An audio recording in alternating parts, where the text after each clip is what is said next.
Well, um, good afternoon from here on the East Coast, wherever you are. It is a pleasure to be here with you today, um, in mid-December. So this is, I believe, our third um, monthly seminar for Amethyst. So a little bit before we get going. So Amethyst at Penn, Amethyst stands for Achieving Maternal Equity and Transforming Health Through Implementation Science and Training. It is an NIH Improve funded hub that sits at the University of Pennsylvania. So my name is Dr. Rebecca Clark. I am an assistant professor at the University of Pennsylvania School of Nursing, and I am the Training and Development Core co-lead for Amethyst, along with Megan Lane Fall. I'm also core faculty at the Center for Health Outcomes and Policy Research at the School of Nursing, and I'm the nurse scientist at Pennsylvania Hospital. As you might be able to tell from some of the letters after my name, in addition to being a nurse, I'm also a midwife and a women's health NP. And so what I'm doing today is talking with you about nurses and midwives for achieving maternal health equity through implementation science. My original plan, depending on the size of the group, had been that maybe we would sort of introduce all of ourselves and have more of a conversation. But in conversation with Casey, I think what we'll do is I'll share my presentation, keep it on the shorter side, and then we all can have a conversation afterwards. But do feel free, if you have a question, feel free to stop me, put something in the chat. I can't see you very easily, so maybe Casey, if you could help with that, that would be great. And I'm also going to go ahead and apologize. I am under the weather, so if I need to mute myself for a moment, that's why. So today's agenda, like I said, today's program is brought to you by the NIH Improve Initiative. So introductions, talking about nurses and midwives for achieving maternal health equity, and then more of a conversation. The picture here is of the nurse midwife, Maud Callan, who served in South Carolina in the first part of the 20th century. My century's confused. She's an incredible woman and one of my heroes. And W. Eugene Smith did a series of photographs of her and her work for Time Life magazine in 1952. Which is really incredible. And so in this particular photograph, she's with a woman who's in labor and keeping an eye on her. So her story and some other folks' story will be interspersed throughout today's talk. So like I said, my slides were a little bit different because I had a different conception initially. We're going to switch this around. And so I'm going to start by talking a little bit about myself, and I'm going to share with you my context when I think about nurses and midwives for achieving maternal health equity through implementation science, and then what that might look like for folks who are in the field doing implementation science in a maternal space, interested in health equity, but might not be nurses or midwives. So sharing a little bit of my context. When I think about nurses and midwives, my immediate thought is about maternal health equity. Midwifery, maybe nursing, but certainly midwifery is one of the oldest professions, right? And from the record that we have from the beginning, you can see that midwives are engaged in this kind of work, right? So there's a record, so 1415 BC, right? There are these two midwives, Shifra and Pua, in Egypt. And the law comes down from the ruler, from the pharaoh of the land, saying you're going to kill all of the male children that the Hebrew women give birth to. And the midwives say no, at risk to their own life. And that's like one of the earliest records we have of midwives, So in my mind, that's sort of, there's this automatic connection. There's a great story about Katarina Schrader, and she was a midwife in the Netherlands in the 1700s, right? So this is an age where so many women were dying from giving birth. And it would have been better for her socially to stay at home. She was married, she had kids, she didn't need to be working. Why would you be working?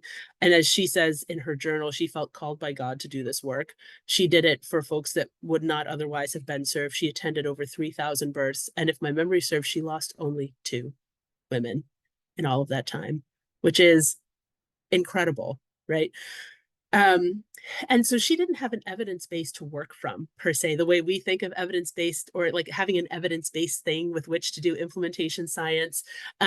But she engaged in what I think we could call like quality improvement, right? Sort of PDSA. The first time she encountered a placenta previa. So a placenta previa is when the placenta grows over the cervix, right? So as the cervix opens in labor, you just have this side of the placenta, and women hemorrhage, right? And of course, it's blocking the opening, so the baby can't get through. So in today, the modern age, it's an automatic C-section. Katerina Schrader didn't have such a thing. And the first time she saw it, she lost the mother and the child, one of the two mothers that she lost. And it bothered her so deeply. And she thought about what to do. How do I do things differently? She played it over and over again in her mind. She attended 3,000 births, so she did actually see a previa again. And by that time, she'd figured out a way that she thought she could do things better. And she did. She went in, she manually removed the placenta, and then she took the baby by the feet and delivered the baby breech. And in her journal, it says, "Mother and child were saved." Right. So this is the context that I have when I think about midwives, of course, especially. So the pictures here, this is Matushka on the left-hand side. Matushka Olga Michael. Matushka is an affectionate name for a priest's wife, but Mrs. Olga Michael, she was a UPIC midwife. She actually died not so long ago, 1960s, I think, maybe 1970s. And so she served, again, the UPIC people that were in a very remote space. No one else was necessarily going out to serve them. And they needed a midwife, right? And then the picture here at the top is Mary Frances Hill Coley, who was the subject of the documentary All My Babies, which I think also came out in like 1952, 1953. What you can't see in the bottom half of the picture is that Mrs. Coley has her hand on this very pregnant woman's belly, and she's timing contractions. She's looking at a clock up there on the mantle that you can see.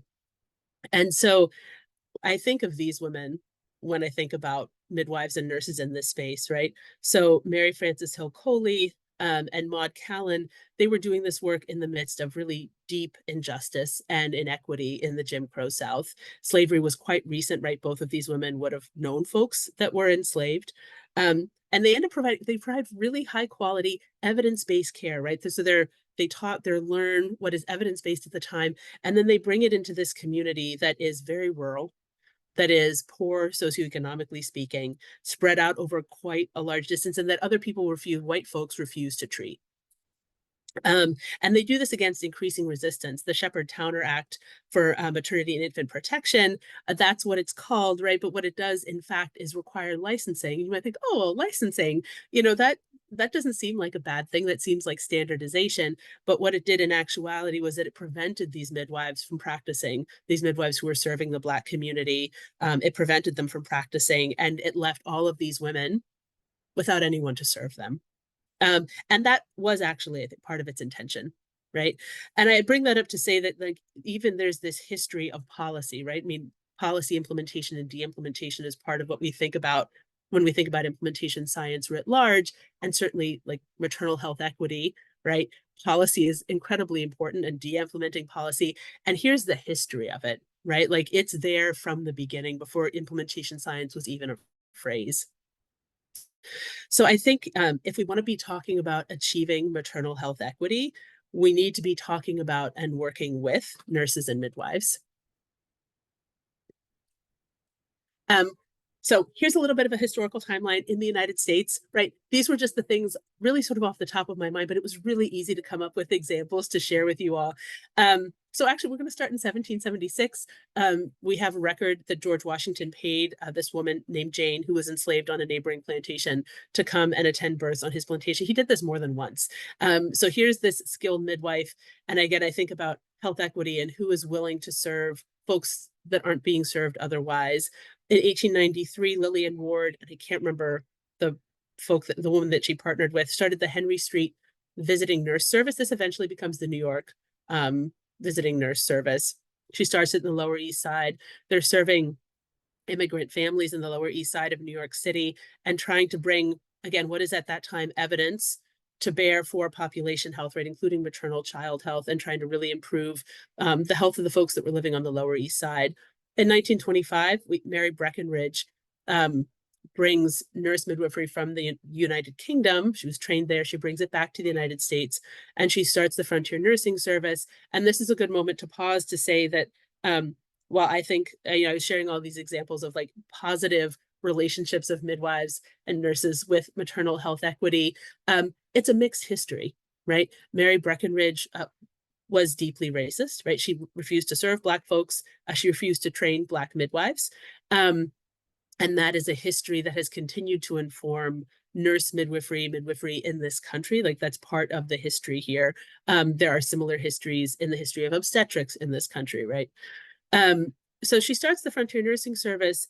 Um, well, she trains all of these nurse midwives, and they served on horseback, and they would ride on horseback into these hollers, right, throughout Appalachia to serve folks that were white, very poor, right, and really needed maternal child health care that they weren't getting from anyone else. So even though there's racism in this example, right, there's also an example of trying to do maternal health equity work and bringing evidence to bear in this work. Of course, Frontier Nursing Service still exists as Frontier University, and it's actually, I think the largest trainer of midwives still in this country, nurse midwives. So it starts in 1925. In 1952, I married Mary Frances Hill Coley. Just a moment, she attended over 3,000 births. I think and had really excellent outcomes. Again, in a time when a lot of women were still dying, what we consider evidence now for birth was definitely not the evidence that they had then. And practices have changed, as you all know, so substantially in the practice of obstetrics over this time, maternity care over this time. But here's 3,000 births with really excellent outcomes in places that are very under-resourced and underserved. Um, and then in 1977, the Nurse Family Partnership was started. I think it was nationally incorporated in 2003, but it's been around for a while at this point. And the Nurse Family Partnership started as nurses going out to the homes of women who were pregnant and then when they were postpartum and providing education and services, in prenatal education, parenting education. I actually had a nurse from the Nurse Family Partnership when I was pregnant with my son. It was an incredible experience. So all this to say that like nurses and midwives have been involved in work around maternal health equity and getting evidence into practice for a really long time and dealing with policies that are either promoting or restricting it for a really long time and continuing to do so. So one of our fearless leaders at the Amethyst Center, Rebecca Ham, published a piece with some of co-authors in 2020, this year, in Implementation Science Communications, entitled Implementation Research Priorities for Addressing the Maternal Health Crisis in the USA. So this was a Delphi study, and they surveyed, I think ended up being maybe 83 people. There were a number of people that they brought together, and these were an array of stakeholders, right? You had nurses, midwives, physicians, other stakeholders who sort of came together to say, here are the implementation science priorities when it comes to maternal health care in the US.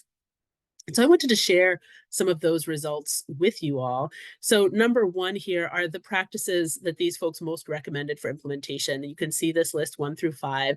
The first was improved postpartum care, including home visiting programs and short interval visits, right? And we were just talking about the Nurse Family Partnership as an example. There are other examples out there.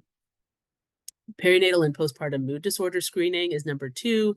Standardized evidence-based practices for management of hypertension, hypertensive disorders in pregnancy, screening for social determinants of health, access to midwifery and birthing center services. And so 1 and 5 sort of immediately jump out as being very nurse or midwife heavy, but in some way, actually, I think most of them are, right? Screening for social determinants of health is something that nurses do routinely, regularly. It's part of what's built into our training. So these are all sort of nurse sensitive or midwife sensitive. And then the practices most recommended for de-implementation are cesarean birth for low risk patients, routinely discontinuing all psych meds during pregnancy, routine separation of infants and parents at birth, routine continuous electronic fetal monitoring, routine induction without a medical indication. And I started cesarean delivery for low risk patients and routine separation of infants and parents at birth because initially that was like, oh, these are the ones that are like sort of having a nurse or midwifery involvement, right? We know that even just having a midwife on the floor of a hospital, even if she's not taking care of a particular patient, actually help decrease that patient's risk of having an unnecessary cesarean, right? So midwives are really one of the most evidence-based things, implementation things that we have. Midwifery care and it's not only that for the people that the midwives are taking care of, but actually there's sort of a midwifery effect. I think it probably says something about the culture of places that are hiring midwives.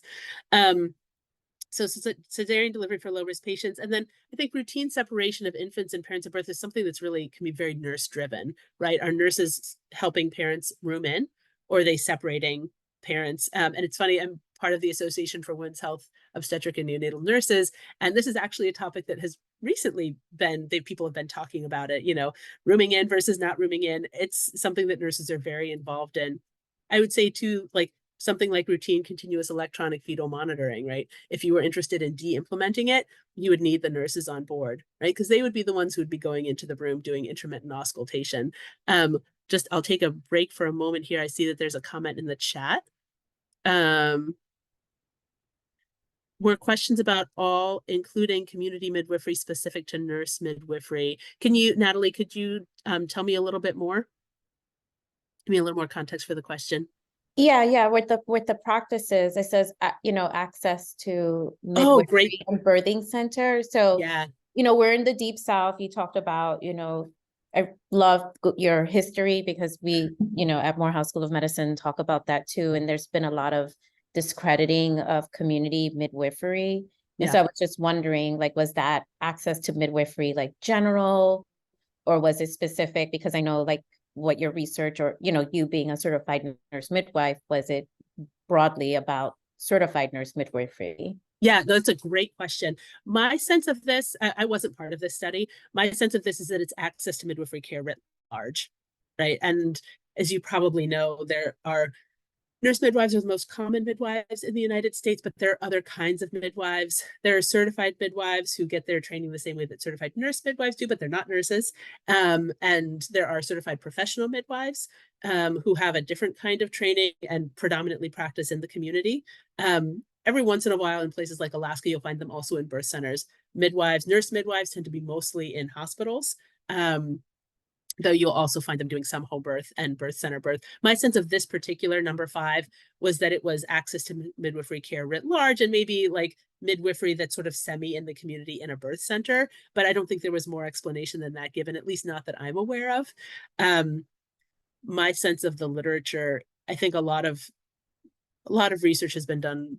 The midwifery research in the US has been done with nurse midwives, right? But I think that midwives in general share a particular approach to pregnancy, birth, and the postpartum that my reading of this would be like general access to midwifery care, like recommended for implementation.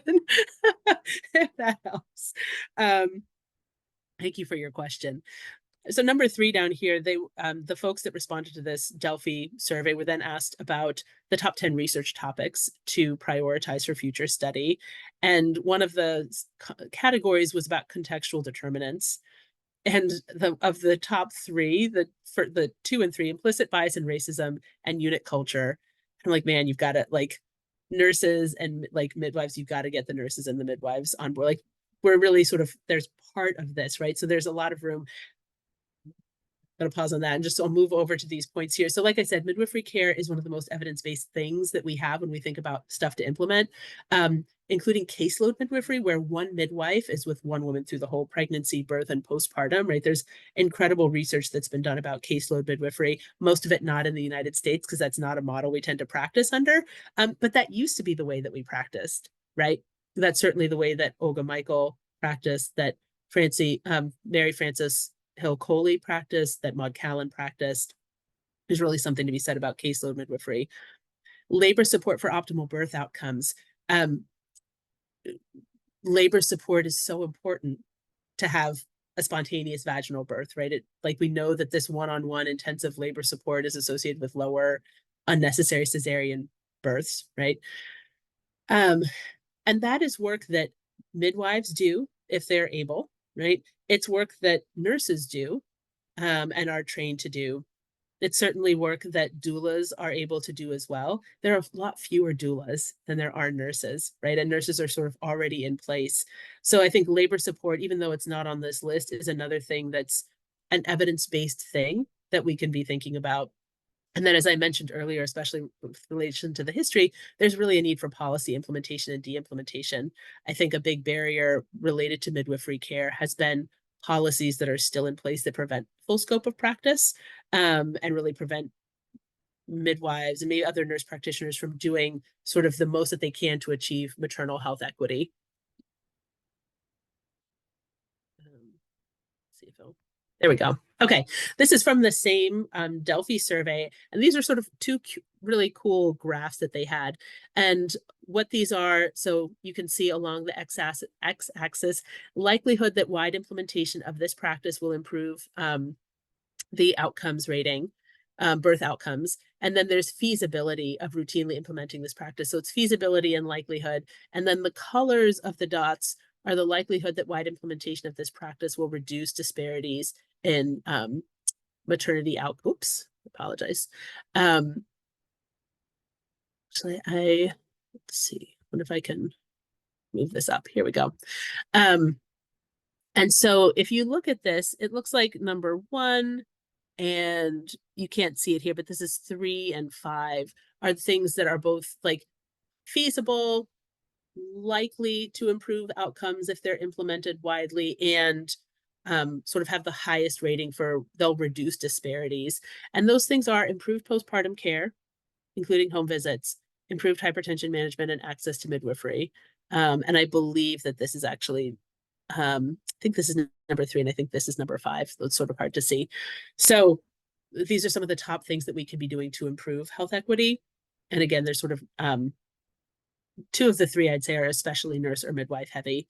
And then for de-implementation, they did the same thing.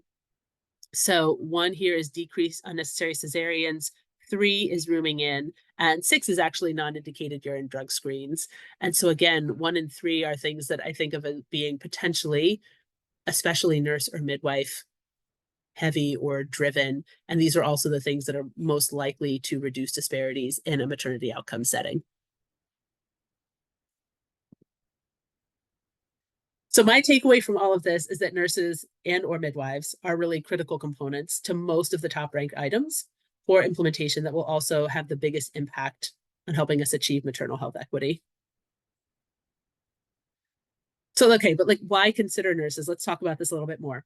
So we know that birth is the #1 reason for hospitalization in the US. It's a little under 4 million hospitalizations each year.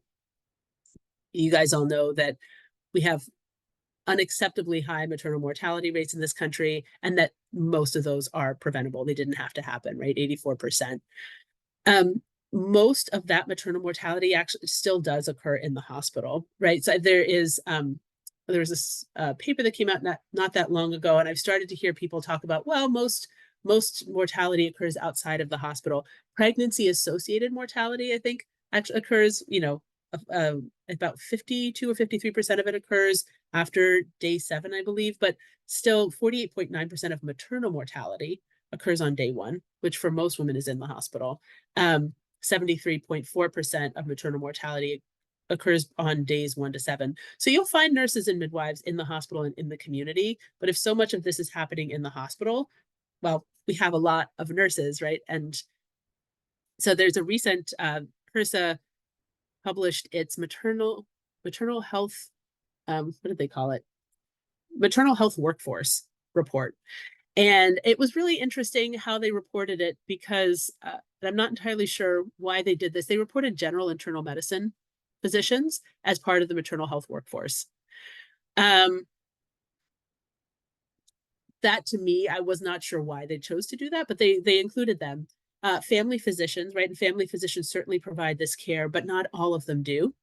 And they also reported obstetricians, midwives, and they only reported maternity nurses who were certified as maternity nurses. So most nurses that are working in labor and delivery and postpartum are highly adept professionals, skilled and trained in what they do. They don't necessarily go and get an additional certification to say they're certified in obstetrics. They just do the work that they're trained to do as professionals.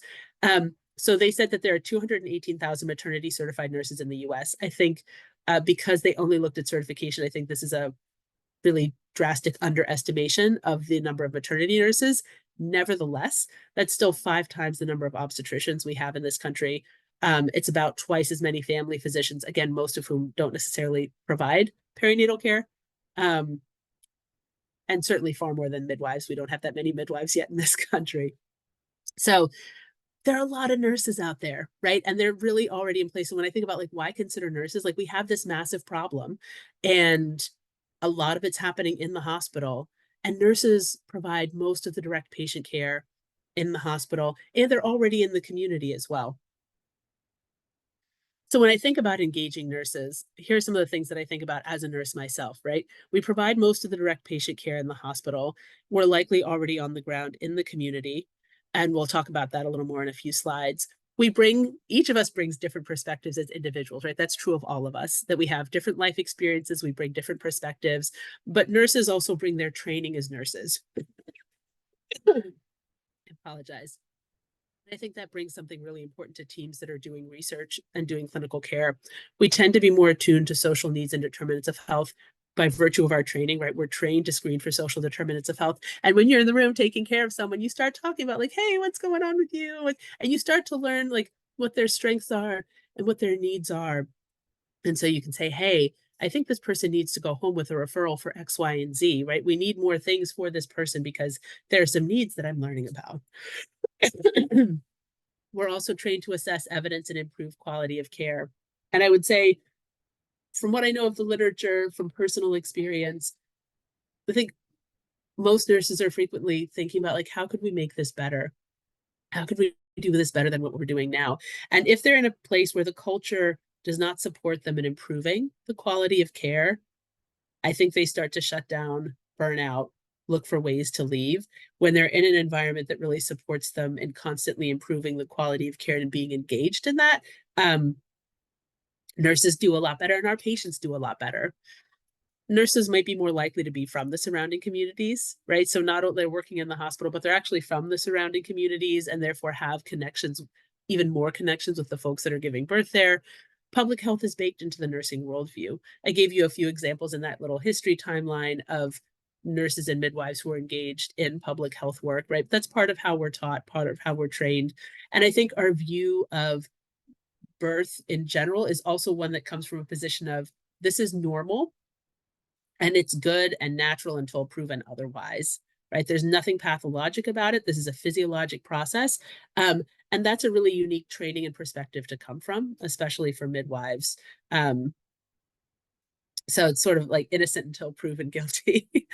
We're educators, right? I can actually remember in nursing school being trained in therapeutic communication. So we excel at health communication and teaching, and we already might be engaged in the work that needs doing. I'm going to take a break for a moment here to look at the chat.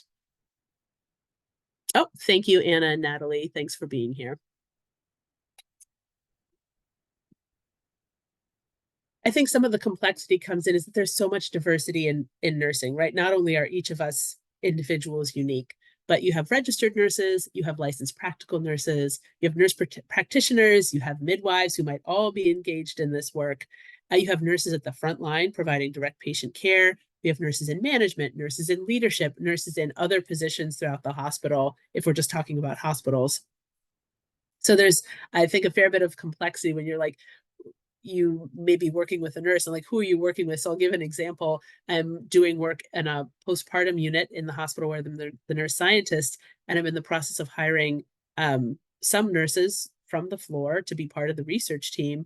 And it turned out that one of the nurses I interviewed, she'd already been a research nurse in a different life, right? And I've met other nurses who have MPHs, occasionally PhDs who are doing bedside nursing, right? So there's really a gamut of folks that are engaged in the work. Let me take a quick look at the chat. So the question about, are there important policy implementation issues around scope of practice for nurses and nurse midwives? Yes, there absolutely are. And we could talk more about that later. So what does it look like to involve nurses and midwives in this work? And so this picture is not from a maternity space, but it is from the Alaska Native Medical Center, which is a really incredible medical center. When we talk about maternal health outcomes in the US and achieving those outcomes, I think a lot of times we think of Black women first and foremost as really bearing the burden of disparate care and disparate outcomes. But American Indian and Alaska Native women also tend to have worse outcomes, right? It's also a really important space where we need to work to achieve maternal health equity. And I think the Alaska Native Medical Center does really amazing work.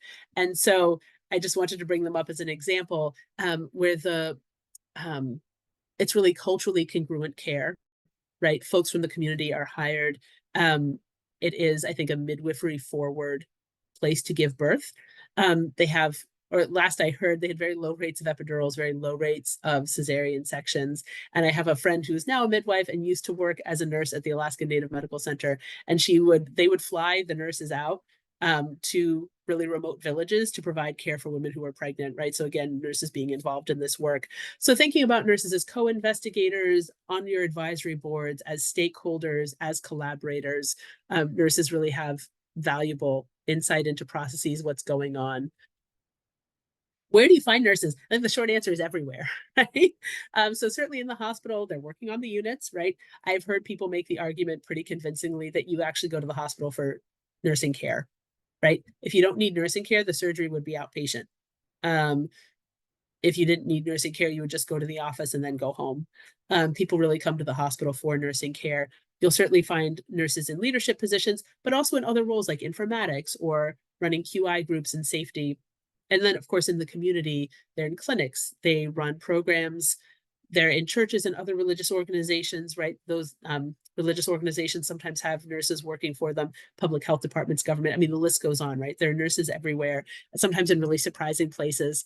I wanted to give an example from my own work. So I'm doing a study about communication at postpartum discharge teaching, right? So, excuse me.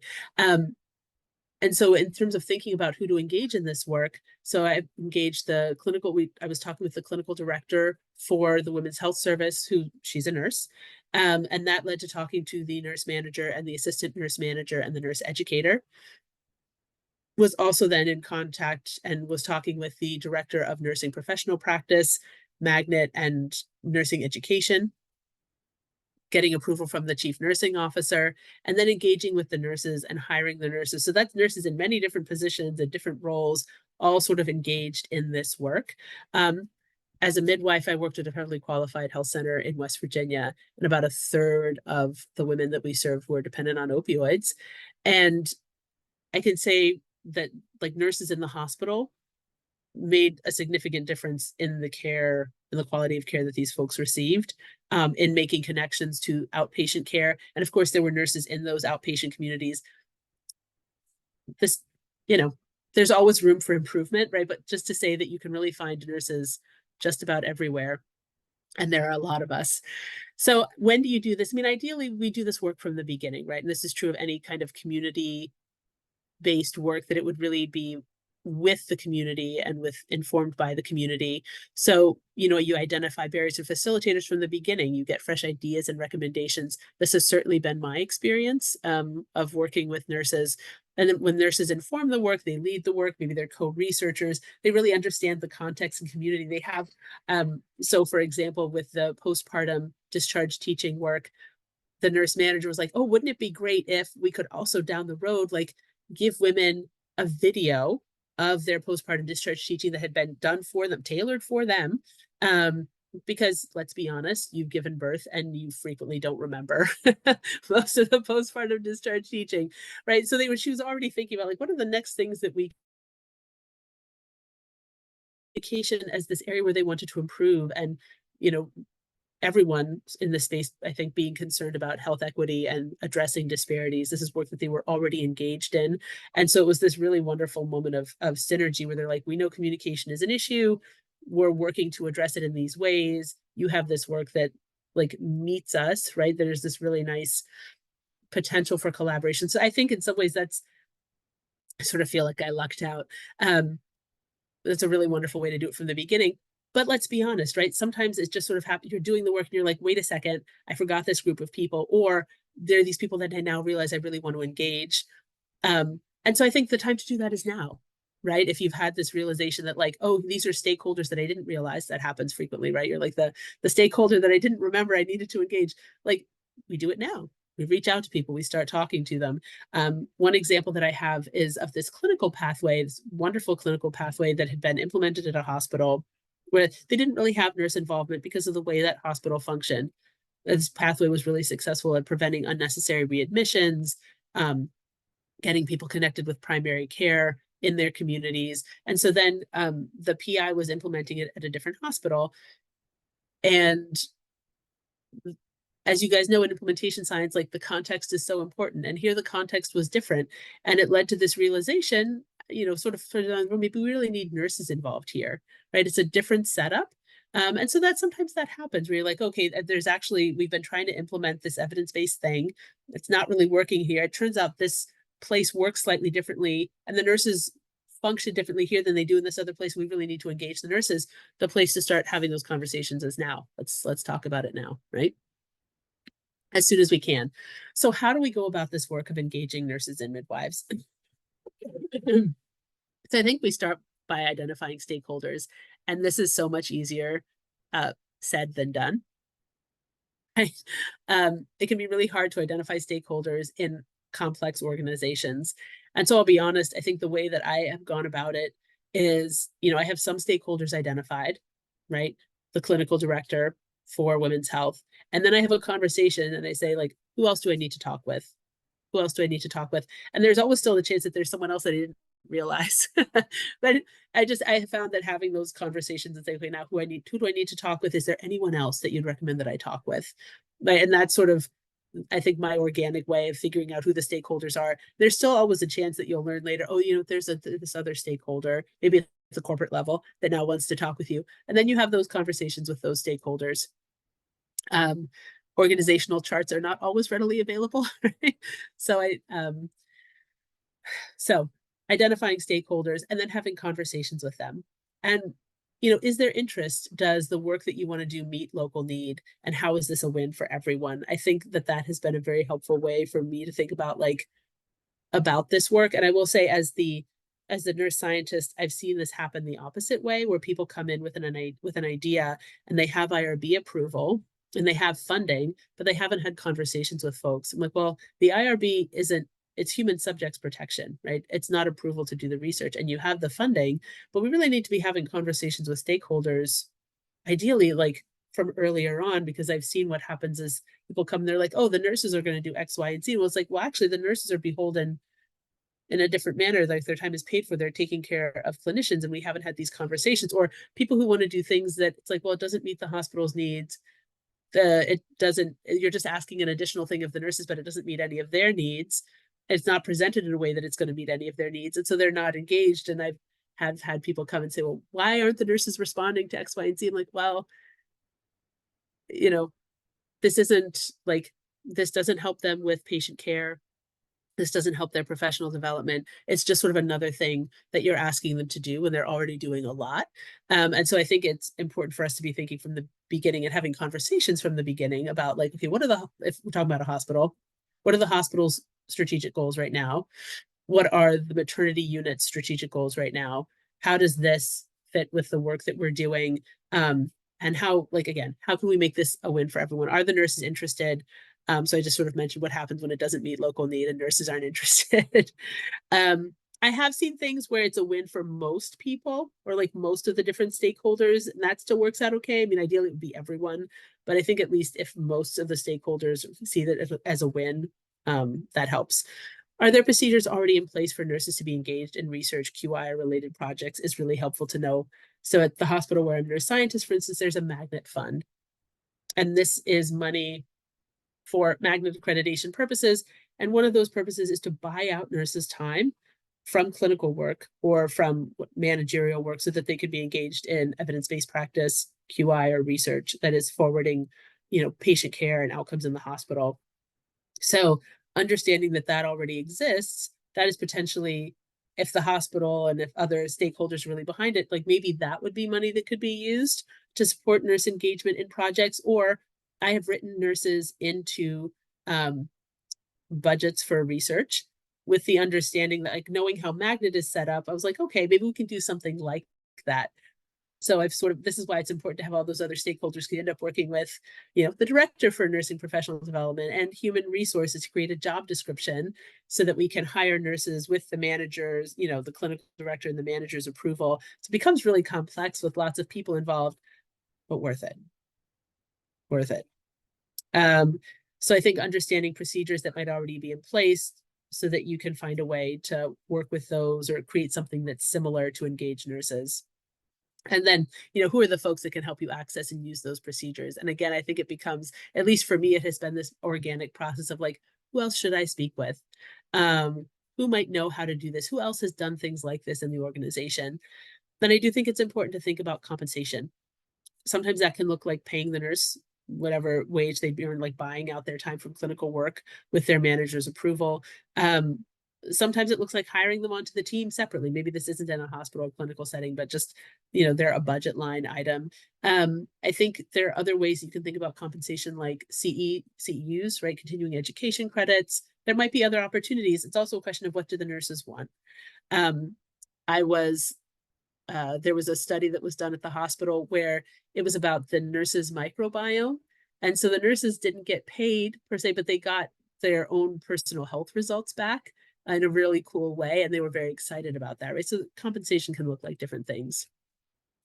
I think the challenges in engaging nurses are sort of things that we've just addressed, right? So stakeholders, figuring out who the stakeholders are, and then having conversations with them and finding ways that things are a win for everyone, getting buy-in, and getting buy-in from the nurses, right? So that's also a challenge. And then compensation and figuring out how to compensate nurses, especially if we're talking about nurses in hospitals.